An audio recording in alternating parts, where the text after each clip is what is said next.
رأيتهم لي ساجدين صدق الله العظيم. بسم الله الرحمن الرحيم. walaalayaal waxaanu u ballansanayn caawa muxaadaro lagaga hadli doono ahmiyadda luqada carabiga ay leedahay. luqada carabiga oo la barto ahmiyadda ay leedahay iyo makaanada ay ku leedahay islaamka dhexdiisa. mawduuca muhiimka ah waxayna ka qabtiri doona insha Allah ta'ala الشيخ الدكتور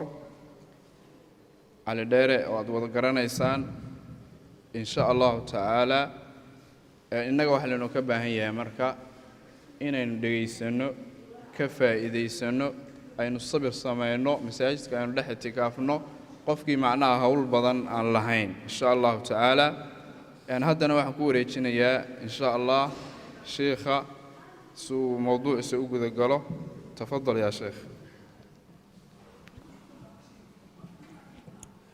بسم الله الرحمن الرحيم.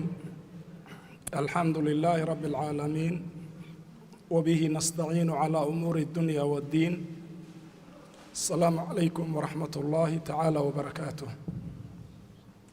حنسكو داي وقتigaa kooban oo aan badnayn inaan ka hadlo mawduuca laga dhawaajiyay oo aan isleeyahay kollaba xaqiisa ma siin kartid. maxaa la yidhaahdaa luqad waxaa la yidhaahdaa mabaani iyo macaani baa luqad la yidhaahdaa. kelimaad dhisan iyo alfaad lagu dhawaaqay iyo macno lagu turjumay baa luqad la yidhaahdaa. waxaa kaloo luqad la yidhaahdaa siduu ibnu jinni tilmaamaya nin la yidhaahdo oo a'immada mashhuuriinta luqa alcarabiya ka mida.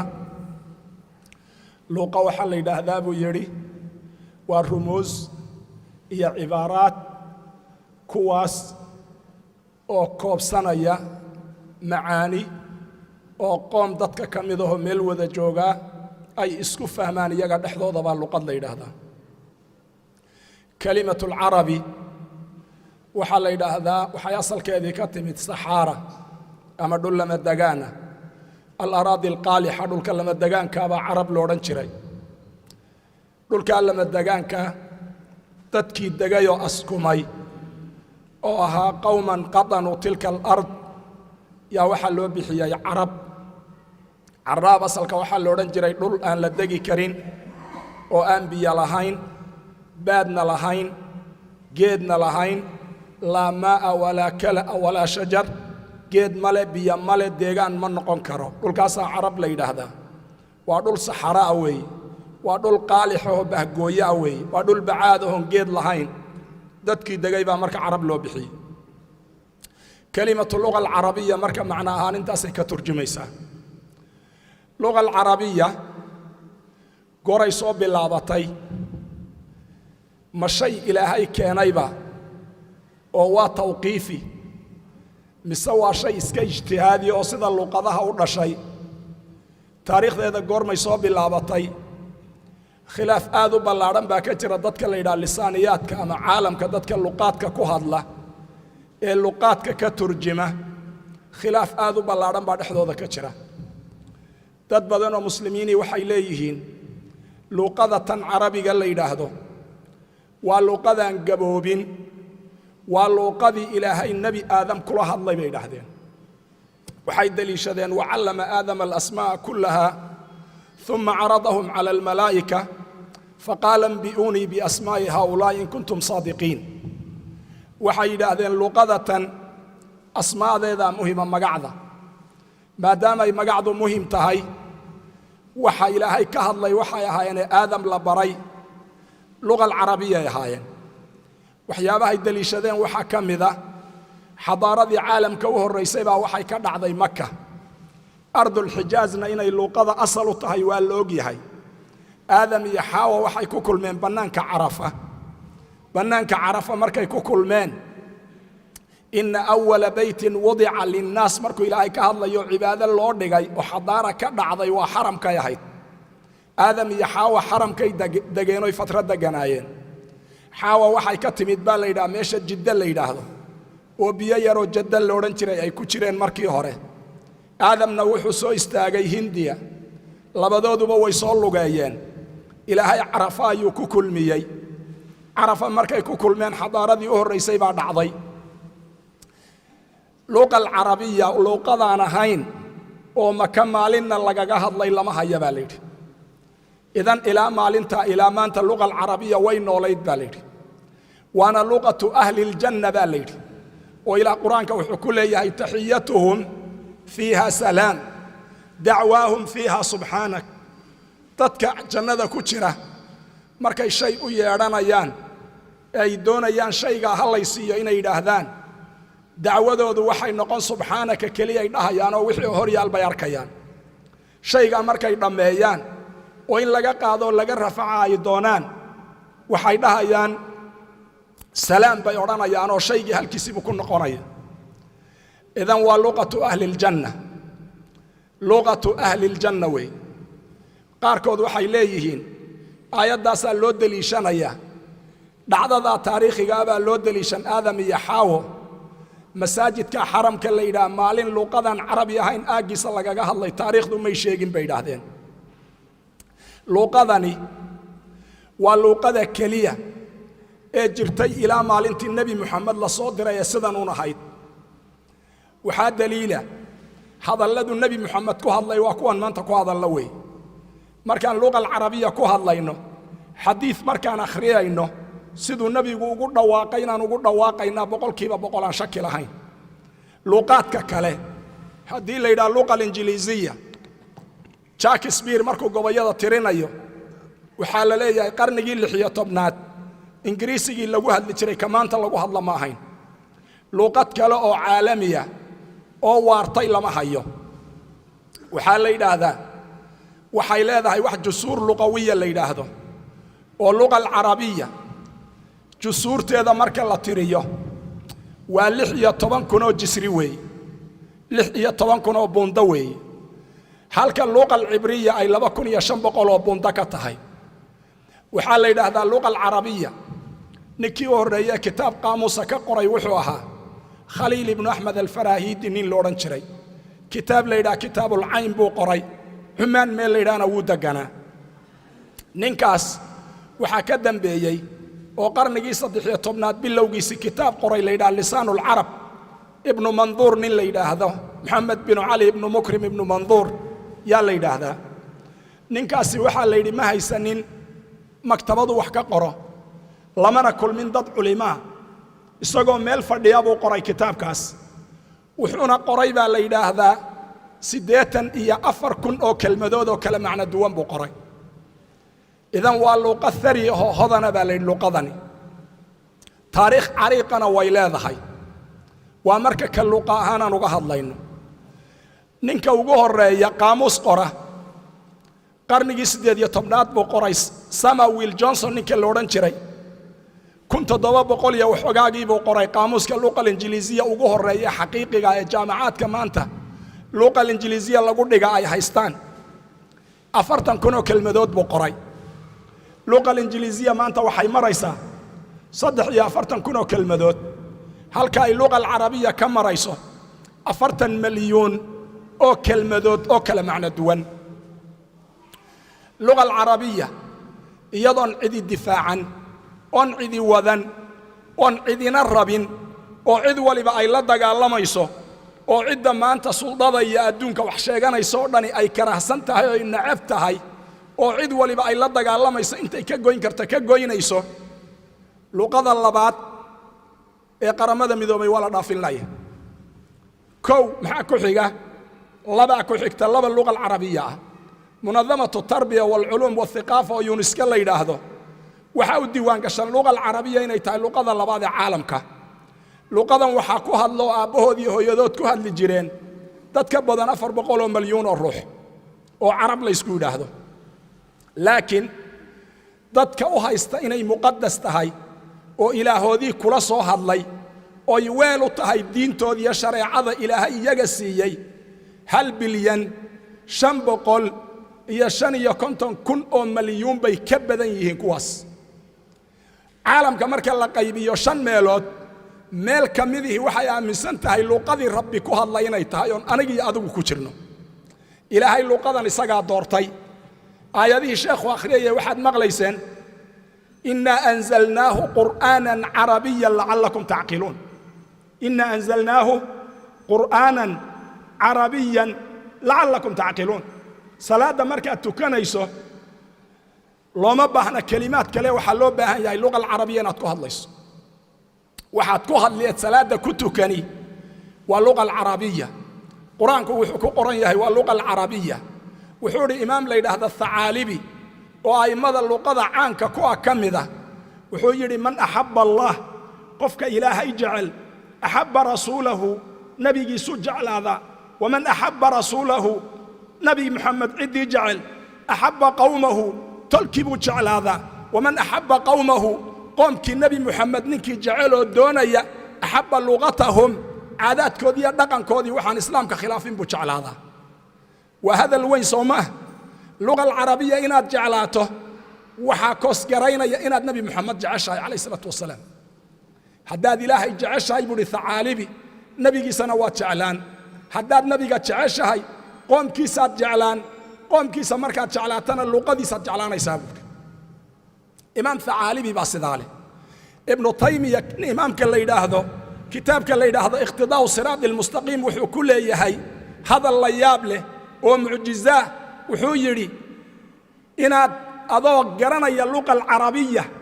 oo xaaja ayna ku haynin luuqad kale inaad luuqad kale ku hadashaa min calaamaati nifaaq weeye buuhi anigu maan odhan ibnu taymiya yidhi adoo luqadii qur-aanka garanaya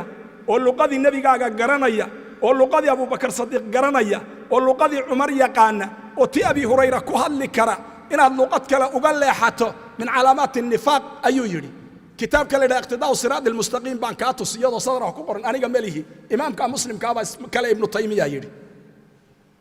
waa war weyn soo maah nebi moxamed muxuu inagaga tegey waxaan idinkaga tegay sunnadayda iyo sunnada khulafaa raashidiinka soo maaha cumar wuxuu yidhi tacallimuu luga alcarabiya tacallamuu luga alcarabiya war luqadan ha la barto wacallimuuha abnaakum war carruurtiinna bara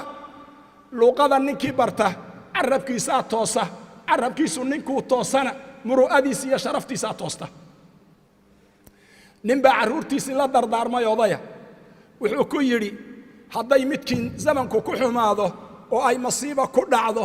cid caawisa lama waayo innagu waxaynu ku maahmaahnaa wax kuu sheegaad weydaaye wax ku siiya lama waayo waayo cidunbu ilaahay kuu soo diray wax ku siisa wuxuu yidhi ninkaasi odayga ahaa isagoo dardaarmaya war waxaan idin odhan lahaa ninkay masiiba ku dhacdo faras caariyaa iyo dhar caariyaa iyo alaabuu cuno wuxuunbaa ilaahay ugu dhiibiyo cidunbaa siin war wuxuu yidhi ninka qiyamku ay ka dhintaan ee carabkiisu xumaado cidina carab ma caariyayso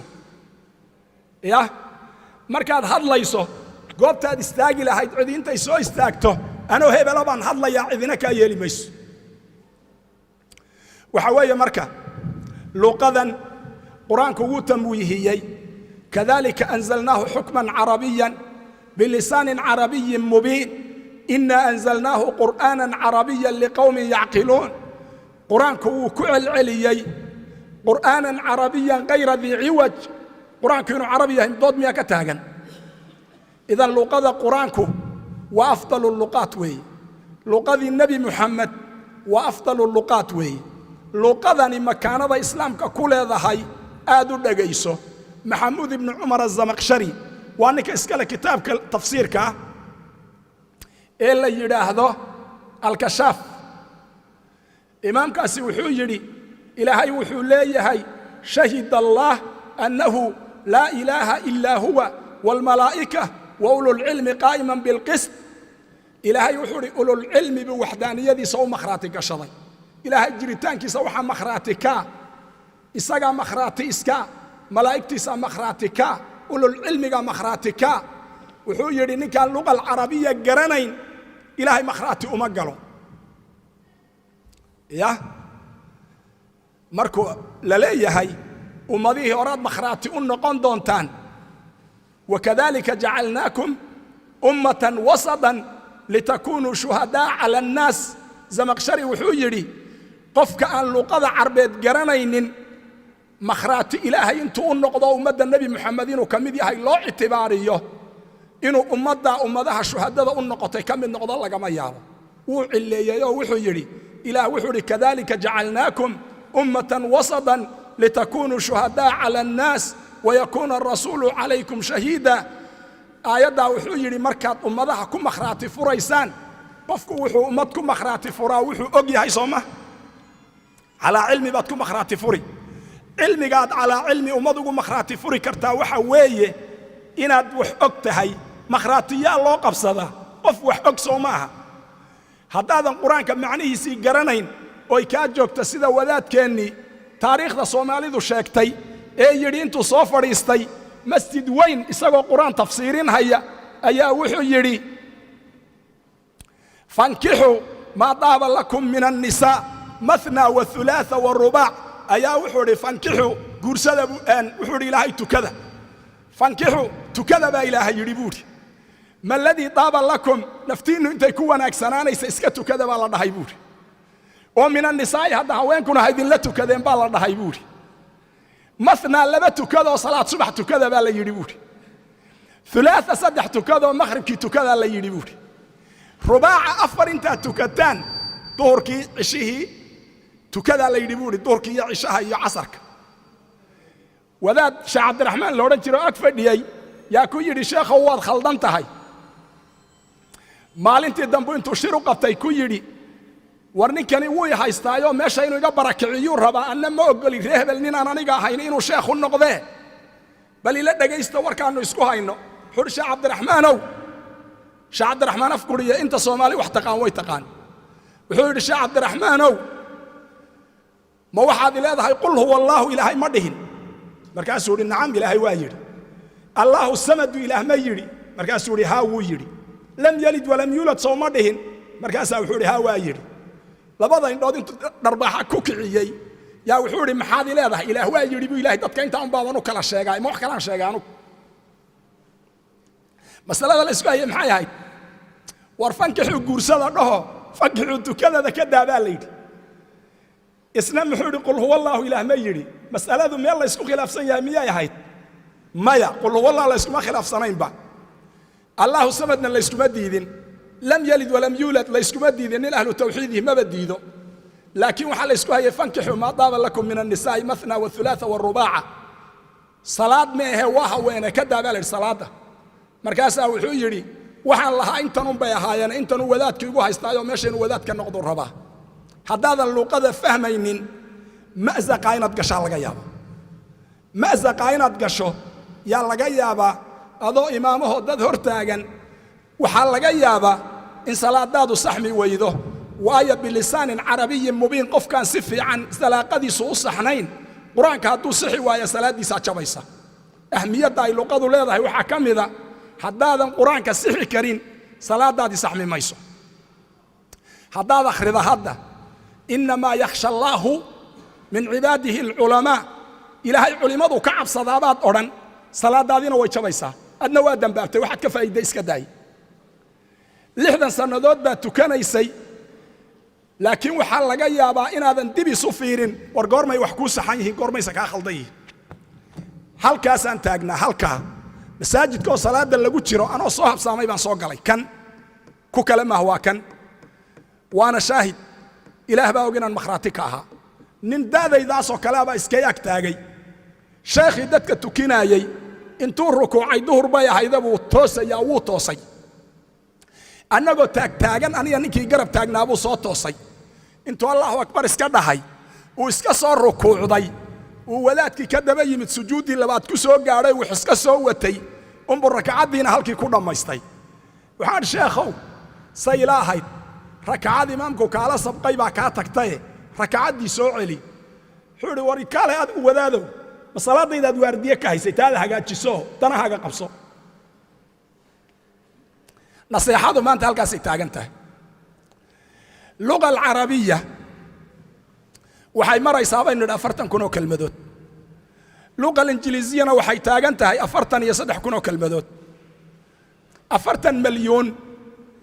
iyo 40 kun midkeen mudan in la raaco idinkaan idin weydiinayaa luqa waxay ka kooban tahay 40 milyan midna waxay ka kooban tahay 40 kun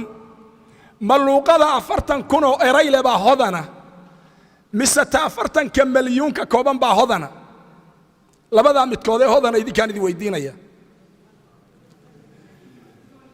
haye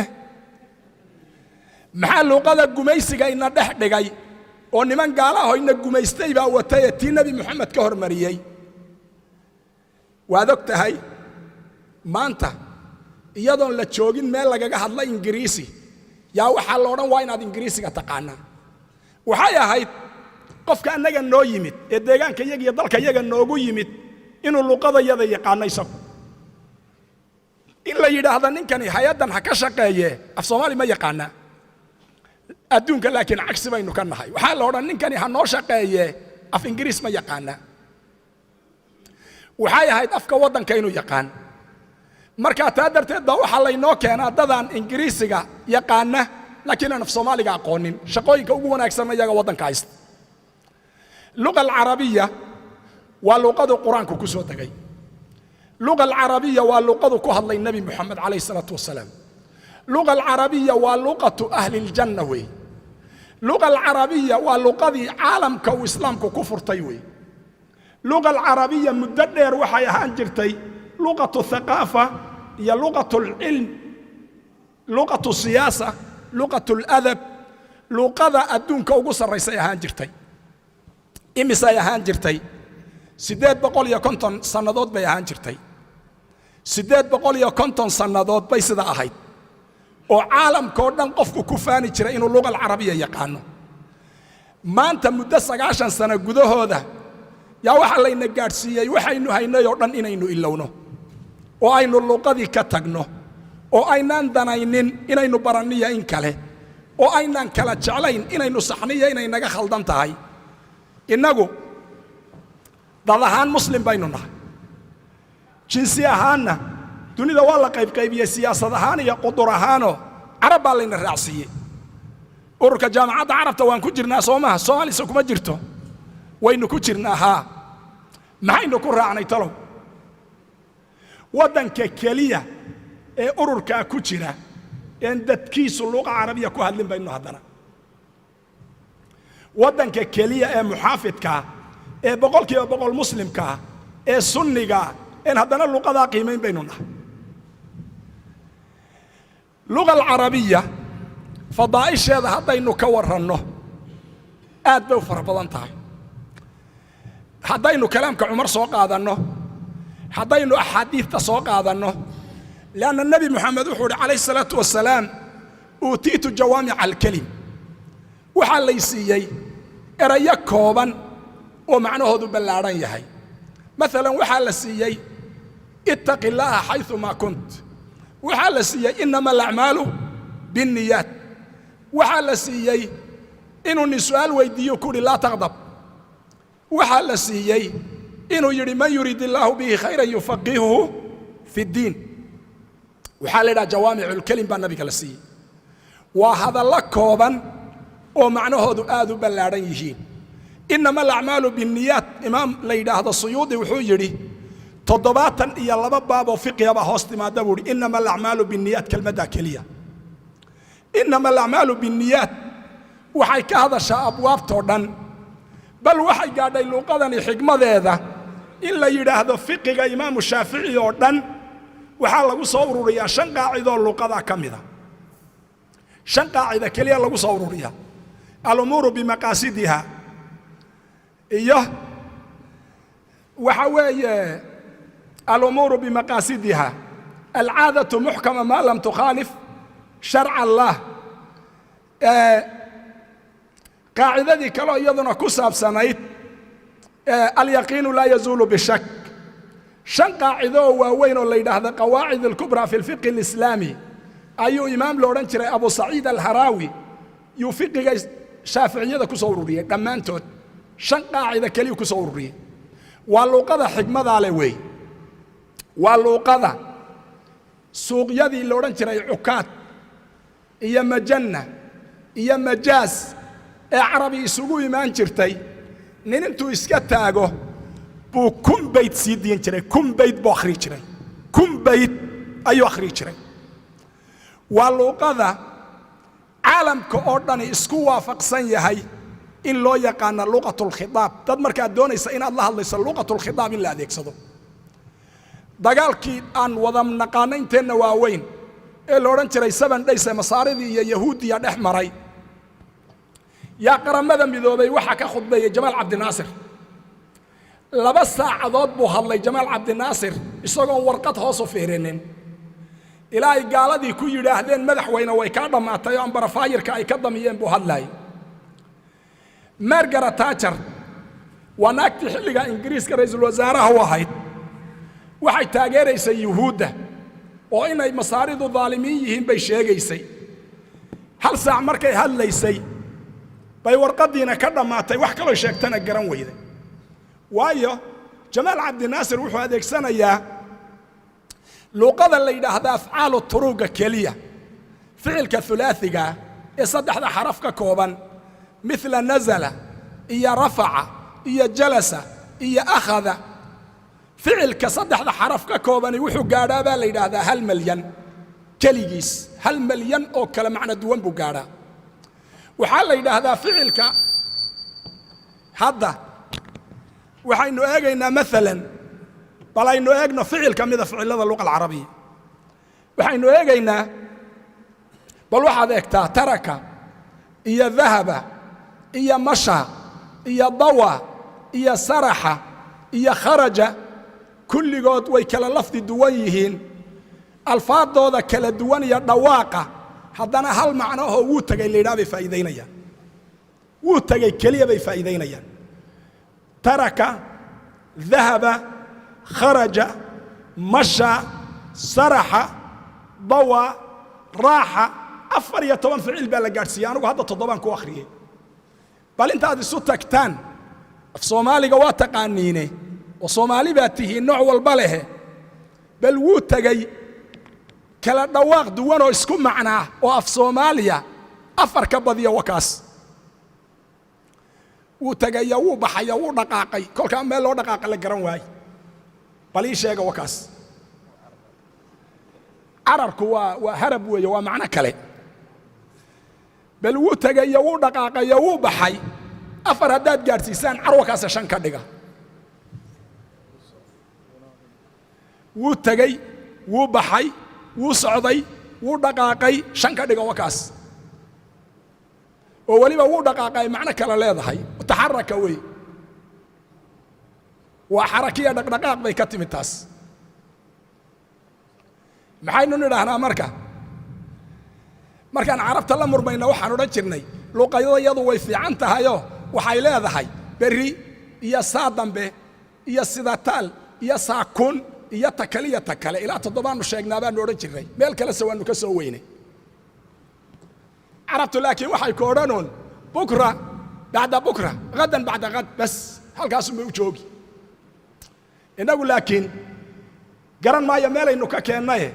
berri iyo saa dambe iyo saakun iyo sidataal iyo takaliya takale intaa waynu ku sii dayn karnaa meel kale ood laakiin is odhan karto luuqadaas ilaahay tahiray ee nebigiisii alla u dooray fiiri waxaan ku idhi luuqadan ilaahay wuxuu u dooray diinta ilaahay inay weel u noqoto weel inay u noqoto waxaa la yidhaahdaa ninkii la odhan jiray ibnu cadaa aliskandaraani saaxibulxikam baa la yidhaahdaa ibnu cadaa aliskandaraani 40 sannadood buu imaam ahaa inuu faataxada akhriyo maahee weligii xaraf ray ku jirta ma adeegsan baa la yidhi 40 sannadood uu imaam ahaa hadduuna faataxada akhriin qur-aankay raadu ku jirto way ku adkaatay oo uu ka leexan jiray xitaa ingiriiskana hal xaraf oo laga leexan karaa ma jiro luuqadan markaan u galna makaanaday leedahay way isdhashaa oo waxaa la yidhaahdaa ishtiqaaq waxaa lagu leeyahay ardayga waxaynu baraynaa juluus ومستر سيو جلس وبرته جلس يجلس اجلس جلوسا فهو جالس بين برينا وحكى معنى دوان بلادو دقيسو حركة أيا اللغة معنى هذا بدلي كرتا وحال هذا هاي بر إيا بري إيا بر صدح ذو وابي الراوي وبر بعد لا هاي كنا وبري بعد لا هاي كنا وحال هذا هاي برا وصم فل إيا بر إيا بري كل قد بي الراوي حركة كلام معنى دويسة لما هي اللي كان اللغة الإنجليزية إريا عين كاسو كلا يسوق حران مركان ندهنا الله بر والأيادي شاهدة الله بر يا مركان ندهنا ولدي باري ولد كيجو باري ويا وإسم فلا يا سما فل كإلهي مسكو مدبا جذور تأي وذاقاني وحوية وواسع الخير إلهينا خير بدن وبلارن بدتك السيا المهاجون خير بدن بكوبعض عاوي luqadani way kala tarantaayo ishtiqaaq bay leedahay sidaynu soo sheegnay dhahaba iyo taraka iyo raaxa iyo kharaja iyo masha iyo dawa iyo saraxa waa alfaad kala dhawaaq duwan oo isku macnaa taraaduf baa la yiraahdaa luqadani waxay leedahay wax la yiraahdaa addaad did bay leedahay al-layl wan-nahaar al-harr wal-buruda al-hamid wal-malih al-hulw wal-mur waxay leedahay addaad baa la yiraahdaa waa erayo isku cagsiya weey luqadani waxa la yiraahdaa hatta xuruufta lafteeda yaa macna leh culimada qaarkeed waxay yiraahdeen markaan aragno kulayl bay tilmaamaysaa ilmahaaga yar markaad korinaysa waxaad ka oran xuux ma la yiraahdaa maxaad ka wadaa inta badan dabaad ka wadaa kulayl soo maaha waxay yiraahdeen xumma iyo xariiq iyo xaraara iyo xaax intaba kulayl baa kulmiya xaaba haddaad aragta luqa alcarabiya kulayl bay dhashaa baa layidhi halka khaada ay ka dhasho inta badan khayr iyo khabar marka laga reebo inta badan ay xumaan ka dhasho qof baad caayi waxaad odhan khabal meel baad caayi waxaad odhan khirqa waxay ahayd meel quruna wax googo'an bay ahayd waa khirqa waa khabal وخزي وخيانة وخوف انت بدن شركي دقنتها يبيد هذا خاضنا حاد محي دقنتها هي كليلكة حمى حريق حارة كليل بيد دقنتها يبيد هذا حرف وحكرشة حتى الحروف لها معاني حروفتها وحيوقع بسمان حروف المباني هي حروف المعاني لوقذا مركا لأيقه waxaa la yiraahdaa qof kasta oo mulkiya 500 oo magac inuu ka garto luqada inuu ku hadlo uu garan kara inuu wadan Soomaali nahay luqada waynu naqaanay adeegsiga inaga maqan inagu waynu naqaanaa luqada haddaan tirino waxa inoo muuqda waxaan tagnay koonfurta Sacuudiga maalin nin duqa ayaa meel fadhiyay هذا لا يابي بكو هذا آدي سوتشيتي لكن ضدك كلا إلى شوقي صومالي ما هين وحوري يا فلان شب البياه الذي على البوية في البركة بياه وأصل كي هو اللغة العربية بياه بالغاك يعني مياه ولو بدل يوادم به شب البياه شب وف صومالي سوما بيانا وامحي صومالي سوما بركدي يا بويدنا صومالي سوماها odaygii baan ku soo booday oo isri waa Soomaaliya ka koobay oo kani carabta ku dhaxlumay soo qabo markaas aanu wax kale isla fahmi weynay adeeri waran baan idhi markaas wuxuu yiri weeshta gool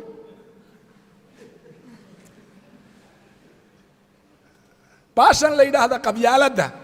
ee halkan basasha inoo Umar iyo Xasan iyo Cabdi iyo Cali ku kala dhex jirta halka markaynu tagno midabkay gaari marka dambe waxaad soo dhan ilaahu maanta yaa wax madow ku tusa سيدوني بعض الرفاد إذا إله ما أنت يا وحمد وكنت صوت قرابتهين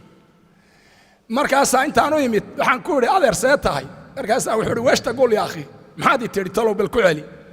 أنا جماعة كشكين مركو يري شب البياه اللي على البوية في البركة بركده كش بياه مركو يري إنه صوماليا كمان شكين لكن ما حنصير وصوماليا ككوبايو ضد كان كل حكوري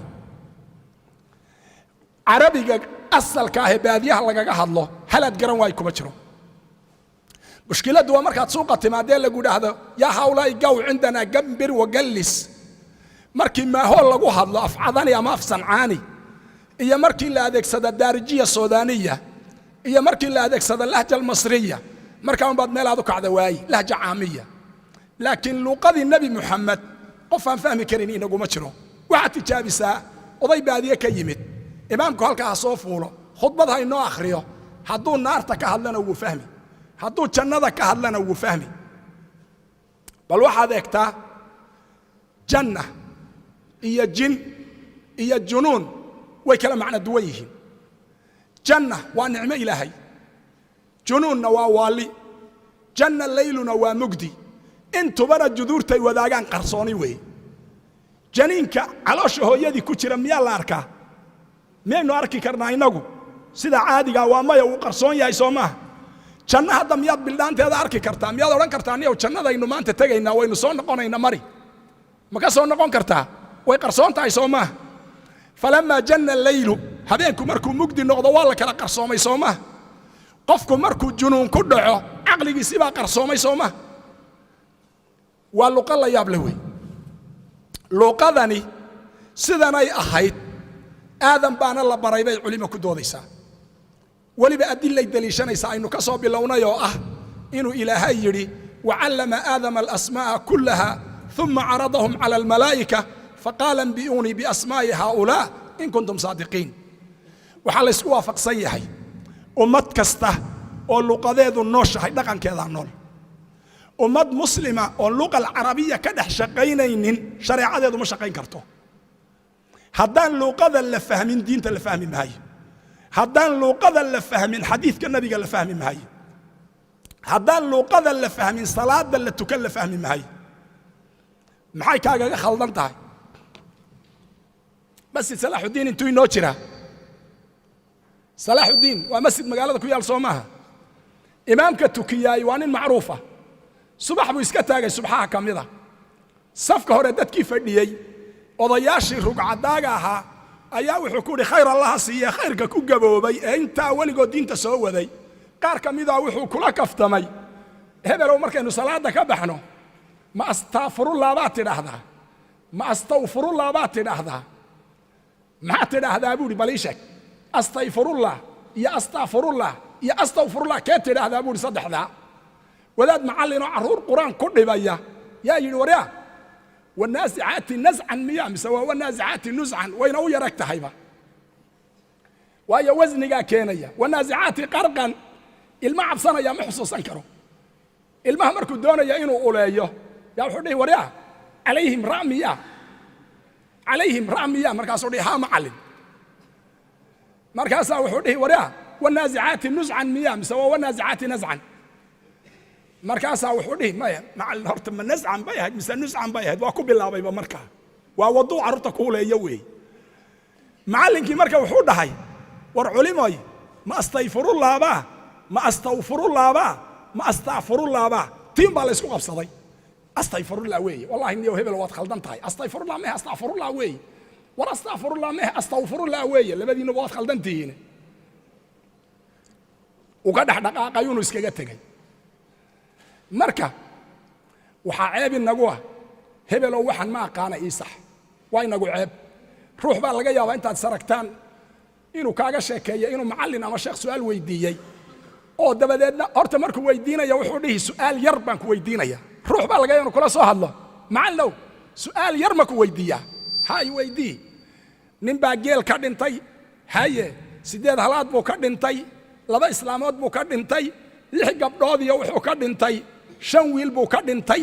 mas'aladaa yarta ah ku weydiinaya macallow sidii loo qaybin lahaa ii sheeg ra'sul mas'ala waa maxay furuucdu waa maxay nasiibu kulli waaxid waa maxay aad intaanu yaabay baa waxaan ku uri sheekhow waa wax haddaad khalada aakhiradaada halaagi kariya adduunkaagaba geela meesha ka saaro horta geela lacag u bedel xoolahana waxaad ku dhufataa calaa ra'si mas'ala oo ah 128 ka dhig islaamaha 16 bay min 8 leeyihiin boqolkiiba 128 bay ku leeyihiin 16 waa 8 wiilasha nin waliba boqolkiiba 14 buu leeyahay lixda gabdhood boqolkiiba 7 ay leeyihiin 128 lacagta tiriyo sidaa ka dhig ma hadda aayadda quraanka ah 128 ka sheegtay ii sheeg war maya waa aqli oo waa in la isla sima uune ma aayad quraana kolkii la guuraa inoo qaybi lacagtan fiiri $1 baynu haysanaa 10 baan nahay inoo qaybi haddaad dhahdo oo tiraa ka waran aayadda quraanka ee sheegtay in aanu $100 qaato ii sheeg ka waran hadee ya nin Suudaaniya yaa masaajid salaad lagu tukanay sigaar ku dhaxabay wiil yaroo kuwa leeg baa u yimid oo wuxuu adeero waa waxuna iska daa wuxuu waxaad ii keentaa yaa ayuha alladina aamanu la tashrabu ad-dukhan aayad quraan haddaad ii keenta waan yeeli wiilashina yar yar adduunka waad kharibteen wuxuu yiri waa yahay salaadii markii laga baxay oo banaanka la taagan yahay yaa wiilkii yaraa wuxuu arkay odaygii oo cambiya mos gadanaya wuxuu adeer waxaan laba cuna xaraan weey markaasaa wuxuu oo maxaa xaraanta ka dhigay markaasaa wuxuu aayad quraana oo inay xalaal yihiin sheegaysa yaa ayuha alladina aamanu kulul inaba wal muusa wal urza isha kan adeer ma haya buuri tii hore u qaad buuri tii hore ku dhufa buuri tii hore adigu qabsatay la tashrabu ad-dukhan bu ku xujeeyay Soomaaliya waxa weeye masaa'isha qaarkood haddaad tiraa maxaa u daliila mucaamalo mas'aladu markay tahay maxaa u daliila lama yidhaahdee maxaa mancinaya la yidhaahdaa horta mas'aladu hadday cibaado tahay asalkeedu waa xaaraan inaad samayso ilaa daliil loo helo maxaa u daliila la odhan karaa waa cibaado mas'aladani laakiin mucaamalo markay tahay waxaa la odhan karaa keliya maxaa xarimay haati daliil alladii xarama calaa hadihi almas'ala luuqadu marka waa waxa qoomna kor u qaada qoomna hoos u dhiga way waxa xadaaradii muslimiinta hoos u dhigay ee ilbaxnimadoodii meesha ka saaray ee aqligoodii baabi'iyay tusaale ahaan miisaal baan ku dhamaystiraya muslimiintu caalamka maxay ka geysteen cilmi ahaan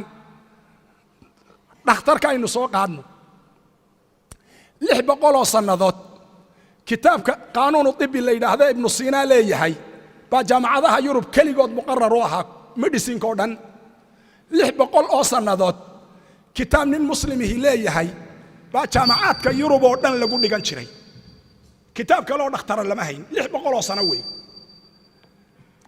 dawra damawiya sughra ibn nafis nin leeyahay iktishaafay nin shaafiiciya oo jiray qarnigii 3aad ee hijrada oo shaafici waliba isku soo dhawaadeen oo la oran jiray Abu Bakr ar-Razi wuxuu qoray kitaab la yiraahdo al-Hawi fi ad-Dib waaninka iktishaafay qofku markuu xanuunsanayo inta loo yeedho in la yiraahdo halkee ku xanuunaysa oo laga qoro waaninka iktishaafay dhiigga bani aadamku heer kulkiisu markuu inta dhan yahay inuu xanuun sheegayo hadduu inta ka hooseeyana inuu xanuun sheegayo waa faqih shaafiiciya oo safka hore fadhiyay way carruurteennana maanta waxa loogu sheekeeyaa haddaad ahlu diin noqoto dhakhtar ma noqon kartid baa laga yaabaa in looga sheekeeyo haddaad sheekh noqoto dhakhtarnimo iyo cilmi iyo isku daymaysid yacni waxaad kala garataa diinta inaad u go'do iyo inaad culumta kale u go'do war waxaasi falsafad socon weyday bay noqotay war waxaan u baahannahay dabiib xaafid alqur'aana war waxaan u baahannahay dhakhtar khudbada intuu mimbarka soo fuulo aan kitaab soo fiirinayn war waxaan u baahannahay macallinkii oo iskoolka macallinka ah oo misana diintii yaqaana war waxaan u baahannahay dad diintoodu dhammaystiran tahay baynu u baahannahay war markaan samaynayna jiil alwaarith abi bakr ar-Razi wuxuu iktishaafay dawadu inay 3 asal ka timaad xayawaan iyo nabaat iyo macdan dawada in laga sameeyo abi bakr ar-Razi waa ninkii iktishaafay dunida ku soo kordhiyay in intaan dawada qofka lagu durin xayawaan la unugyaa loo isticmaalo dawada kulli intaasoo dhan muslim baale kitaabkii ugu horeeyay fiisigiisa waa la yaqaanaa ninkii qoray oo ibn Hajar al-Haytami baa la oran jiray as-sam'iyat wal basariyat baa la oran jiray as-sam' wal basariyat yuu qoray ninkaasi kitaabkii ugu horeeyay fiisigis ka hadla way kiimiyaaga ama maadada aanu naqaano chemistry-ga gaaladu waxay maanta yaqaanaan abul kiimiya fi al-aalam waa nin caalim oo la oran jiray Jaabir ibn Hayyan way waa muslim buu ahaa waliba sheekha war culumtan aad aragtaan muslimiin baa lahayd lambarkan maanta qoranee xisaabta ah kanaan laatiiniga u naqaanee dhankan u qormee 1 2 3 4 aan u qorno eedu haysata af Soomaaliya Ingiriis inuu yahay wararta raqmul carabi baa la yidhaha asalkiisa carab baa lahayd oo uu ka yimid kanaan carabiga u naqaanee xaggan u qormo quraanku u socdana war nin boqoroo hindiyaan oo muslima iska lahaayo iktishaafay kumbuyuutarka markaan ka sheekaynayno mid gaalahoo khabiira oo Soomaali tababaraya yaa maalin wuxuu yidhi kumbuyuutarkii ugu horreeyay yaa lahaa wadaad muslimaasha xisaabeed samaystay buuri oo uu kala soo baxo xisaabta markuu u baahdo meel intuu ku xaraysta la soo baxo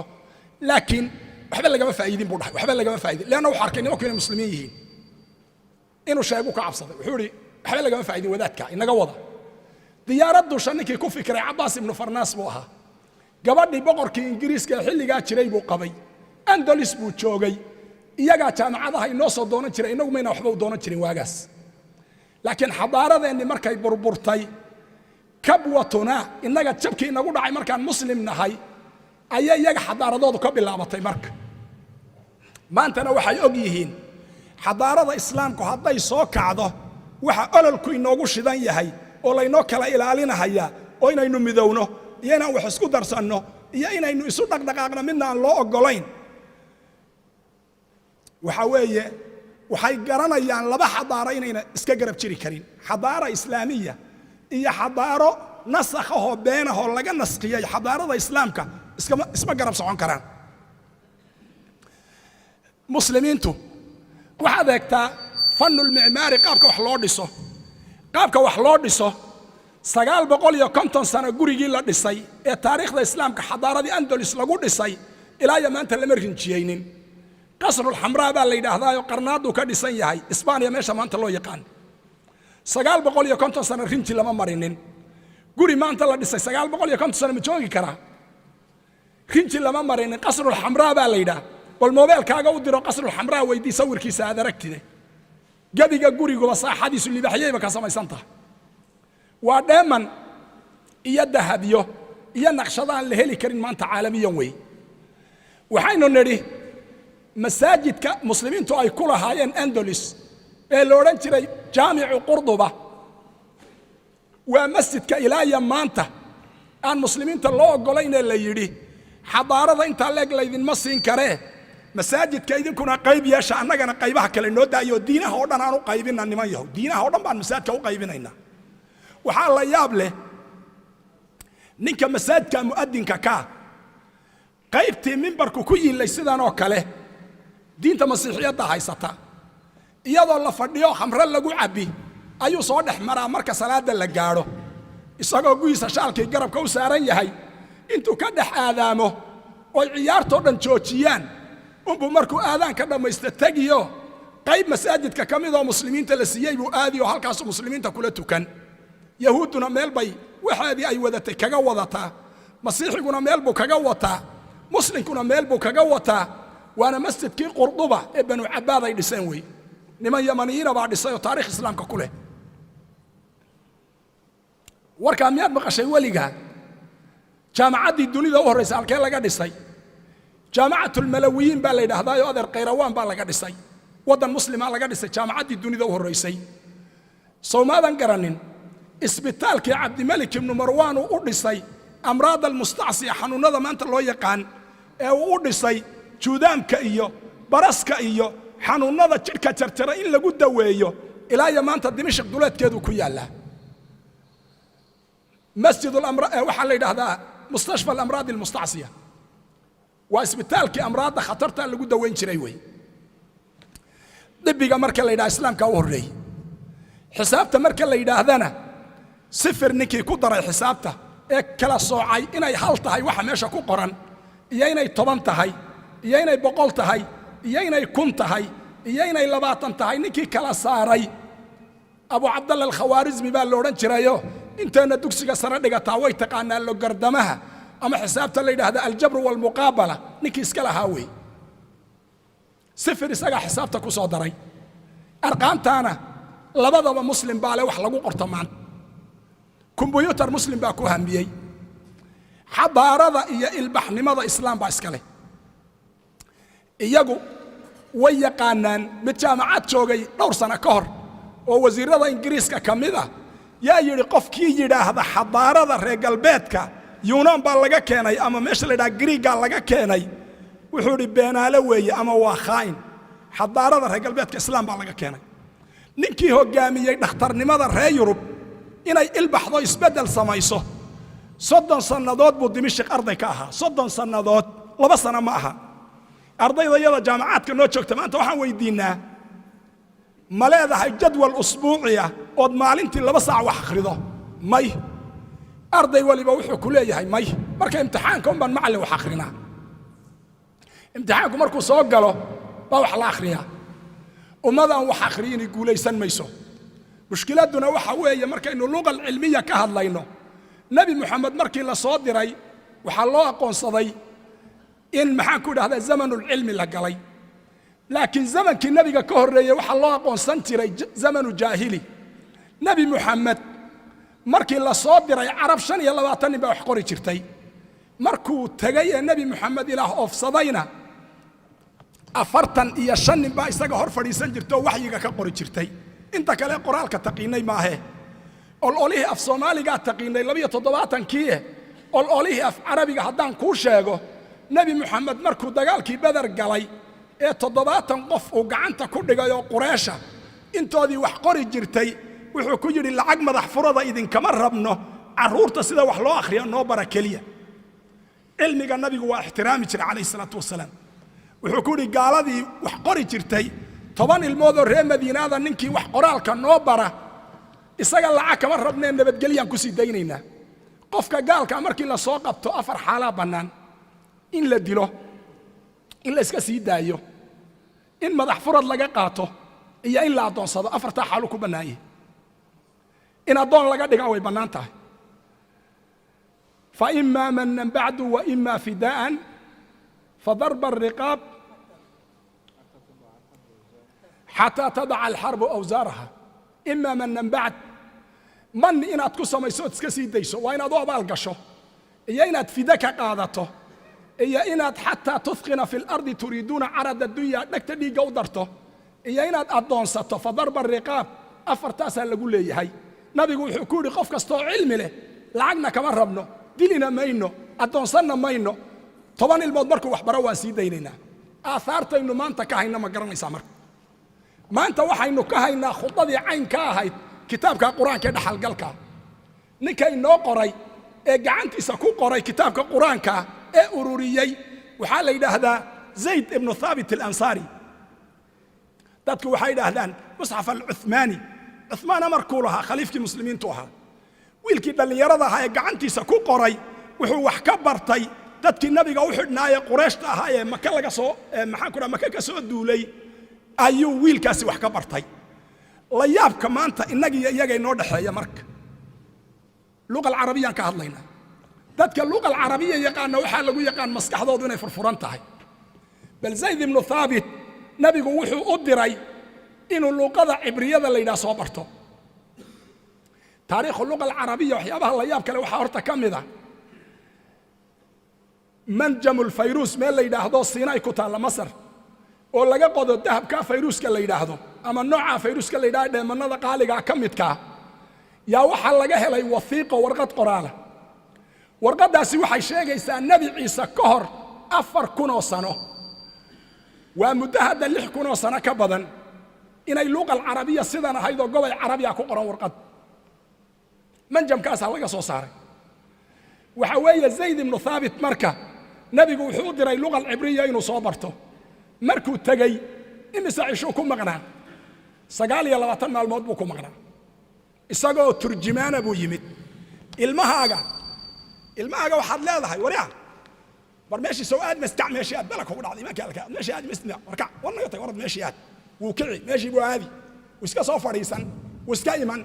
12 sano lacagta ka guri wuxuu qoriyo wax akhriyana ma yaqaan uu dhacay un baa lagu maalinta dambe luqadii lagu bartay 29 ka cisho baan inagu maanta 29 sano marayna inaynaan kala baran waxa weeye waa dhibaatooyinka in haystay kamid tahay imisaad ingiriisiga baranaysay 12 sano warqad ma qori kartaa aan qaramada midoobay u dirno oo arrimaha qaar kaga cabanayno macallin jaamacaadkeennanu mid ka baxay ardayda ka mid ah jaamacaddii ardaygii toona sheegi mayne xafiis buu tegay hay-adi leedahay boosaasay ka dhacday xafiiskii markuu tegay nin buu kaxaystay ninka dhallinyarada soomaalida Kenya ka timaado ahaa ninkuu kaxaystay oo luqada waxoogaa yaqaan buu kaxaystay hay-adda wuxuu u doonanayaa ayuu rabaa inuu u sheego inuu ka baxay luqa alcarabiya oo uu maxaan ku dhahdaa ay bartay kulliya tarbiya qaybteeda luqaadka inuu ka baxay buu sheeganaya wuxuu u shaqo tagayaa hay-adda inuu u qoro artikelada iyo taqaariirta turjumaanna waa wataa shahaadooyinkiina kiishkanay ugu jiraan kii gaalka ahaayo markaa meesha joogay oo markaa xafiiska yimid oo safar ku yimid buu la kulmay nasiib wanaag waxaa la ninkana waa shaqaale cusubo in dee shaqaalaha lagu daraa la rabaayo ee shaqaan soo dhajinay buu u tartamahayaayo waa ka faylkiisii oo uu eegay wuxuu yidhi adiga waan ku gartay adna shahaadooyinkaagii mee markaas waxaanu shahaadooyin ma wata shaqo kalaan hay-ad kalaan u shaqeeya markaasaa wuxuu weydiiyey oo maxaad rabtay adigu markaasaa wuxuu yidhi kanaan u turjumahayaa saasaad ku dhacday orad iska tag buuri waaba dhacday maxaad waxii qori buuri imaba fahmi kartid anigii baabad fahmi leedahay oo jooge waxaa laga yaabaa dadkii dhalay intaasoo sanu lacag ka qaadi jiray mustanqacu luqaat waxaa la yidhaahdaa waxaynu isticmaalno ah inaad tidhaahdaa kharaja wuu baxay qaala wuu yidhi weligaa turjumaadaad la daba taagnaad waryow kharaja markaad tidhaa arday waxaad ku tidhaahdaa war ishaaro ugu dar wuu tegay isba wuu garane kharaja dakhala iskaga aamu laba maalmood markaad dhibto maalin saddexaadka wuu kula qabsan bishaas ku xigtana imtixaanka wuu sixi weligaa intaad af carabiga ka cararayseed af soomaaliga u wado waxaad tahay qof luuqadu dadka u dhigaya ku khayaamay zayd ibnu thaabit luuqad cibriye la yidhaahdo oo ambiya lahayd oo diini ku soo degtay ayuu 29 maalmood ku soo bartay aadna 29 sano rajo loogama qabo inaad ku barato adiyo wiilkaagu luuqada aynu baranno ciidamadii maraykanka ciraaq la keenay bitaangoonku waxay tijaabisay in 6 bilood luuqada lagu baran karo wax mustalaxaadka xitaa siyaasiga looma turjumaynin qof walba oo maraykan oo ciraaq dagaalkeedii galay luqada waa yaqaanay 6 bilood baa la tababaray 6 bilood kaliya luqada aynu baranno oo inaynu barannaa min addiin bay ka mid tahay aynu baranno oo inaan xil iska saarnahay waxay ka mid tahay inaan ilaahay jecelnahay oon rasuulka jecelnahay yaa inaan luuqadoodii jeclaanna keenaysa ilaahay luuqaduu doortay ee weelka diintiisa uga dhigay iyo luuqaduu rasuulku ku hadli jiray taasaa keenaysa allah ina waafajiyo khayr addunya khayr aakhira allah ina waafajiyo luuqadii nebi moxamed allah ina jeclaysiiyo sunantiisi iyo diintii nebi moxamed allah ina jeclaysiiyo ilaahay inoo doorto ansaaru diinihi ilaahay dadka diintiisa u kaalmaynaya ha inagu daro ilaahay markay diintu qariib gasho kuwa qurabada ah ee u gargaara inagu daro ilaahay kuwa ka raaliga noqda inagu daro jazaakum allahu khayran wa axsana allahu ilaykum